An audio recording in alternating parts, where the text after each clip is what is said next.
मी सुमित शंकर सावंत आणि तुम्ही पाहताय TV9 मराठी। या बातमीपत्रात बऱ्याच महत्त्वाच्या बातम्या बघायच्या। तर सुरुवातीला एक अत्यंत महत्त्वाची बातमी आहे। परभणी आणि माढामधून मी उमेदवारी अर्ज भरणार आहे असं जानकरांनी म्हटलंय।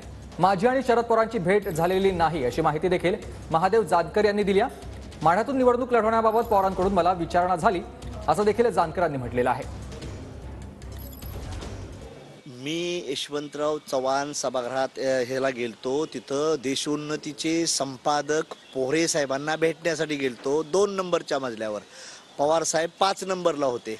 त्या बिल्डिंगमधून खाली आलो मी आणि हे तुम्ही मंडळी करताय असं काय नाही। पवार साहेबांचं माझं संबंध चांगला आहे। पण आज जी भेटायला गेलतो ते देशोन्नतीचे संपादक पोहरे साहेबांना भेटायला गेलतो। महाविकास आघाडीमध्ये तुम्ही जाणार का? अजून कुठलंच काय नाही। महाविकास आघाडीचं बी निमंत्रण पवार साहेबाशिवाय महाविकास आघाडी दुसऱ्याचं कोणाचं निमंत्रण नाही आणि भाजप शिवसेनेचं कोणाचं निमंत्रण नाही। अजून चर्चा चालू आहे, त्या अजून कोणाचीच नाही। तुमची किती जागांवर तयारी चालू? आमची चालली आहे परभणी आणि माढ्यातून। स्वतः मी दोन्ही ठिकाणी अर्ज भरणार आहे, परभणी आणि माढा दोन्ही ठिकाणी। त्या 2 जागाचं तुम्हाला एरियाला तुम्ही जाणार का? ती बघून आता जर तर जेवढेच अजून काहीच नाही। महाविकास आघाडी जागा देत नाही ती परभणीची आणि महायुती माढ्याची जागा देत नाही।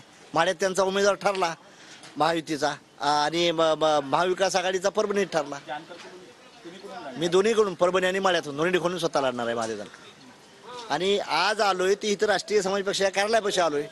परत लोक म्हणणार की काँग्रेसच्या भवनपासून आला का। म्हणजे आज असंच झालं माझं की मी यशवंतराव चव्हाणला हे करण्यासाठी गेलतो। तिथं पोहरे साहेब माझे मित्र आहेत संपादक देशोन्नतीचे, ते दुसऱ्या मजल्यावर होते, त्यांना भेटलो आणि पवार साहेब 5 नंबरला होते, मलाही माहित नव्हतं। आणि काय नाही, मी सर्व राष्ट्रीय समाज पक्ष सर्व समाजासाठी काढली या देशातली पार्टी, एकट्या समाजासाठी नाही, सर्व